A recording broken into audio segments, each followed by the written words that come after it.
ఇసుక రక్షాబంధన్ సందర్భంగా మంత్రి అట్లూరి లక్ష్మణ్ కి సోదరీమణులు రాఖీ కట్టారు. రక్షాబంధన్ పర్వదినాన్ని పురస్కరించుకుని ధర్మపురి క్యాంపు కార్యాలయంలో మంత్రి అట్లూరి లక్ష్మణ్ కుమార్ ని స్థానిక కౌన్సిలర్లు, నియోజకవర్గంలోని సోదరీమణులు కలిసి రాఖీలు కట్టి రక్షాబంధన్ శుభాకాంక్షలు తెలిపారు.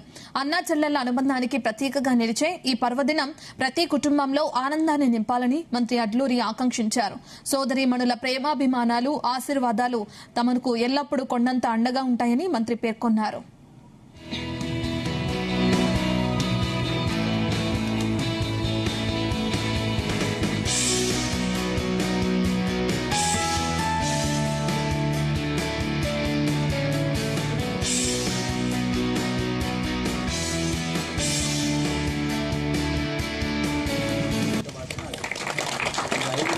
పది కట్టుకుంటారా 20 కట్టుకుంటారా ఇంతమంది పడితే గ్రామీణ ప్రాంతం ఉన్న వాళ్ళందరూ కూడా దానికి ఎంపీడీఓ ప్రత్యేకంగా మీరు ఊరు విజిట్ చేసి వాళ్ళకి ఫిజికల్గా వెరిఫై చేసి మొత్తం సెకండ్ లిస్ట్ మొత్తం కూడా ఇవన్నీ కూడా ఎన్రోల్ చేయాలని చెప్పేసి ఎంపీడీఓ వారికి సందర్భంగా చెప్తూ, అదేవిధంగా మా ఇంజనీరింగ్ డిఈ గారు గోపాల్ గారు, వాళ్ళ ఈఈ గారు పండుగ రోజులు కూడా వాళ్ళందరూ రావడం జరిగింది. వారు కూడా మన మనస్ఫూర్తిగా, ఎందుకంటే ఈ నియోజకవర్గం సంబంధించి అనేక ఇంజనీరింగ్ వర్క్ కూడా ఉన్నాయి, అవి కూడా తొందరగా పూర్తి చేయాలి.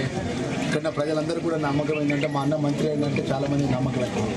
ఆ నమ్మకంలో భాగంగా మరి ఈరోజు గ్రామాలకు సంబంధించి అనేక మౌలిక సదుపాయాలు కానీ అనేకమైనటువంటి ఇబ్బందుల విషయంలో పట్ల మంత్రి ఉన్నట్టు మా పని లేదు కావాలని ఒక నమ్మకం ఉంటుంది. కాబట్టి మా ఇంజనీరింగ్ అధికారులు ఎంపీడీఓ గారిని ప్రత్యేకంగా ఉమ్మడి వెలుగటూరు మండలం, ఎండపల్లి మండలం అంటే ఉమ్మడి వెలుగటూరు మండలంలో ఏ గ్రామంలో ఏ పని ఉన్నా మీ దృష్టికి తీసుకొస్తున్నా నోటీస్లో పెట్టండి, మా పిఎల్ దృష్టిలో పెట్టండి.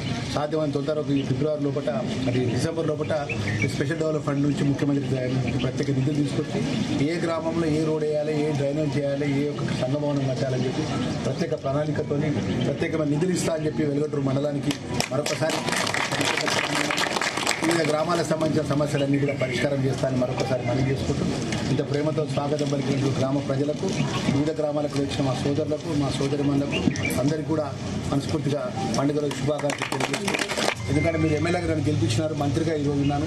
ప్రజలకు ఇచ్చిన మాట గౌరవ ముఖ్యమంత్రి గారి నేతృత్వంలో కూడా ఏ ఒక్క సమస్యను కూడా పరిష్కారం చేస్తా. మీరు ఓట్లేసి గెలిచిన తెల్లారి నుంచే నేను ధర్మపురిలో ఉంటున్నా తప్ప నేను ఇక్కడ కరీంనగర్కు, హైదరాబాద్ పోలేదు. ఎప్పుడున్నా